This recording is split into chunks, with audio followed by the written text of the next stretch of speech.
Welcome to the Starting Strength series. I've been looking forward to this interview for quite some time. With us today is Tommy Suggs. Tommy is probably one of these guys that is vaguely known to most of you people, and some of you, older guys my age, are quite aware of Tommy. Tommy was one of the greatest American weightlifters of the 1960s. He was instrumental in the development of the sport in the United States at York Barbell back in the 1960s. He was the editor of Strength and Health and has been there and done that. And we are going to try today to pull some stories out of Tommy. First off, my friend, thank you for being here. Rip, and I thank you for having me here. It's an honor. Tommy and I have known each other for 30 years. And in fact, I didn't know that your name was Tommy for a long time. You were just Soup. Well, that's Bill Starr. Because Starr did that, yeah. Starr called you Super Suggs, and he just calls you Soup. He still calls you Soup. I talked to him on the phone. He never says Tommy. I never heard him say that. No, but not me either. No. So I just learned recently that your name was Tommy. So you have been a weightlifter's weightlifter. You've dug into this sport and this activity of physical culture, have experienced all facets of it, and have been in the middle of it since the early 1960s. When exactly did you get started? I think it's an interesting story that got you into this thing. You were kind of a little skinny kid when you were 15, right? Very definitely, Rip. I had all my adolescent years and all, had a constant cough. And I'd had kind of allergies and all, and by the time the science of allergies, it had really kind of developed, and then I started getting some shots, and that kind of kept it at rest. I was really not much to look at.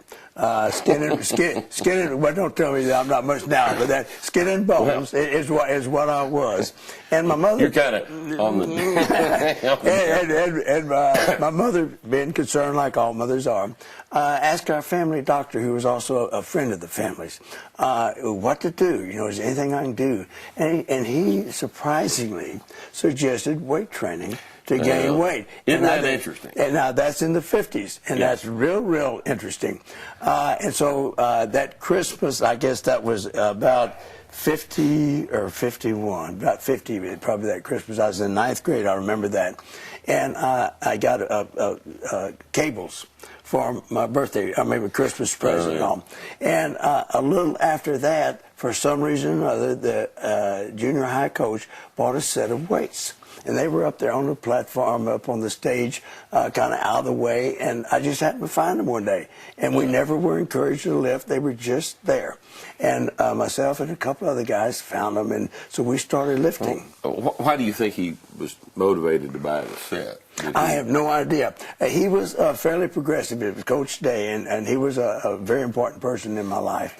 But he just bought those weights, and I don't know whether someone just encouraged him to do it, did it as a favor, because he never encouraged anybody to lift. They were just up there, just a regular barbell set. I don't know, it's probably 100 pounds. Did he train himself? Didn't train himself, no.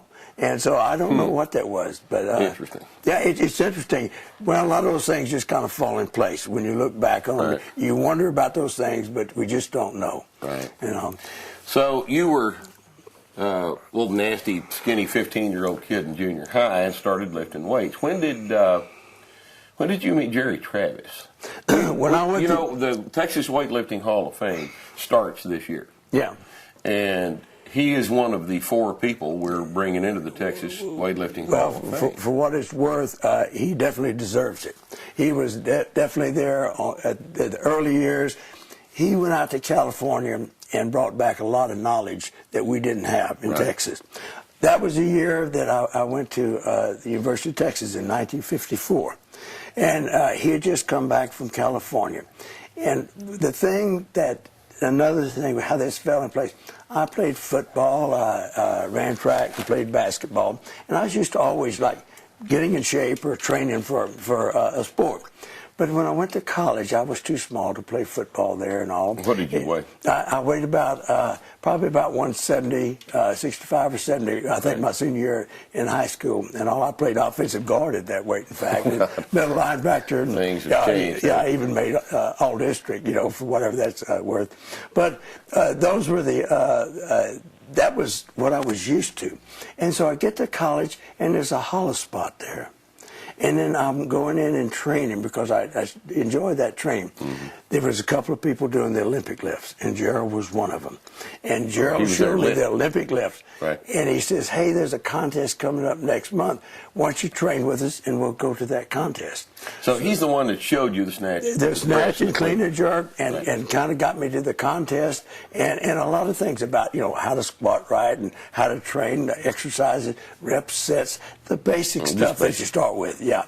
And he was the one. He definitely deserves to be in the Hall of Fame, for sure. Well, we're sticking him in there this He Saturday. needs to be. And, but that's what got me started. It filled that void that I needed. And provided you with some organization. Yeah. Right. Well, it provided me with competition. Right, the competition. I was used to the competition. The motivation of competition. Yeah, it was there. And we tell people all the time that if you want to fix your training, sign up for me. Yeah, that's exactly right. I agree. Absolutely. So Jerry Travis was the guy that was helpful to you at first. When did your period of involvement at the college kind of transition over to York Barbell? Well, it really never went that direction. What happened was I graduated from college and went to work for CPA firm in Houston. And, so you graduated with an accounting degree? With an accounting degree, business administration. And so I worked there in Houston, and I kept up training a little bit and kept entering the contest. And my lift started kind of going up. How old were you at this time? Okay, I graduated from college. I squeezed 5 years into 4. So, and I was so I was 23. Right. I was 23. And so I went to work, and I worked there for about a year and a half, and I really wanted to start training more, and I hated working in Houston. So I decided I needed to go to law school. So I went back to the University of Texas Law School. Well, one of the main reasons was so I could train. Right. Yeah, and have time to train. My lifts got up good enough there that I was like, well, I might be able to enter national competition, senior nationals. And so, but about that, and more I got interested, more I wanted to go to York. York Barbell Company, which was owned by Bob Hoffman, and Olympic coach at that time. I wanted to see what an Olympic coach and the people trained This was about 1962? About 62. 62. Yeah. So tell us about York Barbell in 62. A friend of mine and I just got in the car, and we drove up there, and it took us 2 days. We got up there on a Friday night and went over on a Saturday. We didn't even know it, but that was the big training day, was Saturday. People would come in from all around and watch it. See, Tony Garcia was there. He's an Olympian. Bill March was there. Joe Puleo. Vern Weaver, who was Mr. America winner, was there. Right. And that was about all. It was it's kind of in the fall, pretty close to winter. I remember it's the first snowfall they had, and I'd never seen that from Texas. So we went up there, and I lifted, and Bob Hoffman was there, and I got to talking with him a little bit. And he said, well, you have pretty good form, says you're looking good. And I said, well, Mr. Hoffman, if I came up here to train, would I be able to train here? Because I knew it was invitation only. Right. Not everybody could just come in and train there. And so, in fact, when I came back later on that year, 6 or 8 months later, the person that kind of took care of the gym told me I'd have to go down to Wide to train. And I told him, well, Mr. Hoffman told me I could train here. So he said, okay. So I started training, and I fell right in with Bill March. You know, and everybody there was friendly. They were used to people coming through, and just like you are and I am, if we see someone is truly interested and really dedicated to training, you're going to help them out. You just do. That's our nature. And so Bill March and I started training together, and we went to a couple of contests with him. I went with him and all, and kind of got my feet wet up there. But that was in '62 when I went up there. Well, tell us about Bill March. A lot of people don't remember Bill. Well, Bill March was, well, he was just exceptional. He had an exceptional physique, which is fairly unusual for a weightlifter. How tall was the guy? Bill was about an inch, maybe an inch and a half shorter. I'm saying 5'11". He was 5'9.5", right. 5'9", somewhere in there. And I always had trouble making weight. He lifted 198-pound class. Everything's pounds back in those days. Sure. We can convert. And he always weighed about 215, 220, and he'd lose down. It was always a big production. But he was just a real strong lifter. He won the Mr. Universe contest. He went over. They had it in conjunction with the World Championships. So at the time, this is back during the day when physique was associated quite closely with weightlifting. Still was. Because the weightlifting guys actually ran the physique shows as well. Yeah, sure they did, and they were all in conjunction with it. Right. That's before it split off separate, Right. But Bill March was just an outstanding lifter. He pressed a world record.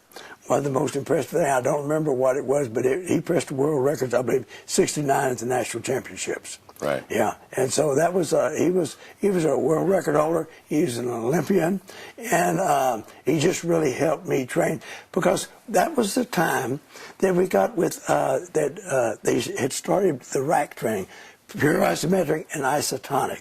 And because, pure isometric is against with no movement of the weight. Right. Isotonic is where the bar moves some, but you hold it. And now, Ziegler, they had just started the year before. And I'd heard about it, and I'd started training on isometric, which helped me to get up there to start with. Somehow or another, I think I was overtrained. And the York Power Rack was probably that was the tool that enabled it. That's when they developed. In fact, I remember going up. That's what the pins in the rack are for. Yeah, people don't remember. And the very first one, it was all secret. Lou Rickey who I'd known for years, was on the pure isometric, and Dr. Geargott, they had grown up together almost, and he was not John Geargott, yeah, and he was an outstanding person himself, physically, and he was alternate on the Pan American team, and he placed third maybe in Mr. America. Right. So he was an exceptional person, but he wouldn't tell Dr. John what he was doing. It was that serious. Bill March had a place where Bob Hoffman had an old handball court at an old house. They went and they put the first rack up there, and I saw it. So this rack was March's idea. Yeah, well, the rack was Ziegler. Oh, it was Ziegler's idea. Ziegler's idea we had to have that rack to be able to do the work. But you're right. It was Bill March's idea. He didn't like the pure isometric. He said, I can't stand not knowing how much weight I'm lifting. Right. And some people are that way. And then, so what they did, Ziegler says, well, we'll get a rack and you can pick up a weight and hold it against the pin. You know how much weight you're lifting. Right. And March says, I can handle that. And his whole career was built upon that. So the weights would break off of the pin, move into another pin above them, and then you'd push the isometric contraction into the pin. Exactly. Right. Starr had me do that. When you first started, and it's still a good form of training. It kind of fell in disfavor because people would include that, and they didn't realize the fatigue factor of handling that much weight. It's and they thought they were easy to overtrain. And that's what happened. So they said, I'm not getting any results. It's because they weren't working to get it in their workout properly. Right. I still think it's got a lot of good points to it. Right. But Ziegler was the one, and fortunately I had a chance to work quite a bit with Ziegler. And he was quite a character, but he's the one who developed the isometric and the isotonic, and Bill March is the one that kind of encouraged put it into more widespread use. Well, to be the first people that ever did it for lifting. They were the first lifters to ever use that type of training. And then Hoffman started selling the rack. Yeah, of course. Yeah, that's part of it. Hoffman was a good entrepreneur, and he was a visionary. That's kind of an understatement. Yeah, yes, he was. But the thing is, though, if it wasn't for Bob Hoffman, we wouldn't have been able to have a team in the World Championship. In those days, it was different from now. You were an amateur, no matter what. I mean, they made sure that you were. Right. You could. They had limits on the amount of money you could pay for trophies. The only thing you could accept really was travel expense. Right. And so, that was it. This is the USOC controlling all that. And so they didn't really have anyone that would pay for the team to go over to the World Championships, wherever it was, if it hadn't been for York Barbell and Bob Hoffman. Right. And so that's why we were represented. So he was the primary benefactor of U.S. weightlifting. Right. Well, yeah, he was the provided one. all the support and the money and the sponsorship. He did. He made a ton of money because of it. But if it wasn't for him, it wouldn't have existed at all. I have a few of his barbells at my gym. Is that right? Yeah. Oh, yeah, I know you do. Yeah. I do too. So tell us about Mr. Hoffman. He's an interesting character to those of us that have been in this business for any length of time. He was, of course, the famous book Muscletown, USA by Fair. Yeah. Really goes into some good detail about Bob, but Bill tells me that book has softened the story a bit. It was generous, yeah, as it should be, because I'm not sure it's as bad as, I think that the book did a good job. I think Star's right. It's a little softer than probably what the cold facts were. If a lot of people knew all of the crazy shit that you guys did back then, it would be disappointing to some individuals, would it not be? Well, you try to keep that quiet, Right. But anyway, but you pretty well described Bob Hoffman, an interesting character. Yeah. Now, Bob Hoffman started out selling York oil burners in a little company that he formed. Right. And he would go all over the country, sell them everything. Now, heaters for homes. Yeah, heaters for homes. Right. And I think for industry, too. Because that's about the only thing they had for power, for like even generating steam and all. So, now, the reason I tell you that is because he sold it out and got quite a bit of money. And he kind of had the money and the time. And that's how I get it. But York oil burners became York Air Conditioning. Right, which is still in operation. A very big company, yeah. So he really founded, in effect, that company, York Air Conditioning. Now, then he started with the York Barbell, making barbells. And I'd say one of the things that, besides all the things he did was wonderful for lifting, he gave a place for people to train, where you had equipment. And worked as well. And they'd work, and they didn't make a lot of money, but they could come and they could train and they could make enough living that they could eat and have rent and all that. And that just was unheard of then. Right. Professional baseball players didn't do much better. In those days. It was in the 40s. Back in the 40s and 50s. Yeah, that's back in the 40s. Now, I guess he started York Barbell probably in the late 30s, maybe. Well, or you remember when that? It was in the if I remember correctly, it was in the early 30s because the bar that I have in the gym that I rescued from our downtown YMCA, the Model 38, was designed in 1938. Yeah. And so implying that there was an earlier model. Yeah. This bar was shorter, sleeve to sleeve dimensions only like 5 feet. Yeah. It's a different barbell than we lift today. But that was a 38, so it was so obviously something going on prior to that. A long time. So, like I say, professional athletes didn't make much money. The fact that you could participate in your sport and train and have a place to do that and make a living at it, even though you work some, that was a wonderful thing. So he accumulated, and he gave the lifters a place to come, your top lifters. And in those days, there was no coaches. In fact, when we lifted, there were no coaches, when Star and I first started out, and particularly then. But when you get a lot of good lifters together, you coach each other. Sure. You have two things. You coach each other because you have someone that knows what's happening. And not only that, though, they learn themselves by seeing what you're doing. Right. And then the other thing you guys essentially developed coaching from the ground up there, because if I remember correctly, most people across the country would take the sequence photographs out of Strength and Health that Hoffman was very careful to include in each one of the issues, and try to construct the movement out of the sequence photography and build a method for learning movement off of those pictures. Sure. Because there was no coaching no other system. way to do it. No, there was no gyms hardly. Right. A few YMCAs, and that was just about it. Right. And so there was no coaching. So the lifters had a place where they could come, and they had that thing of competition also, and people being there for a like purpose, and then the thing of coaching each other. And those are the things that Hoffman really made American weightlifting really come along during those years. Without him, none of that would would have happened. Right, because you'd have people scattered out everywhere. Right. He allowed the thing to focus. Right. There in sure he did. And so that it could grow. Right. Exactly. Yeah, he did a wonderful job of that. And it's the star kind of gets on him a little bit about. He says, well, he could have done more.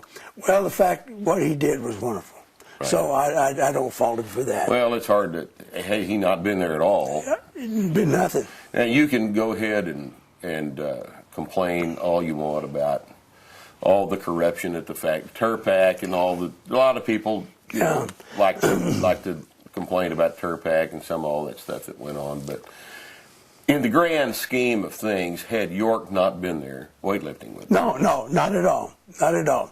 And American weightlifting just wouldn't have been there at all. And see, you have to remember that in the 50s there, into the 40s, late 50s, we were winning the team championship at world competition. Yes. And where are we now?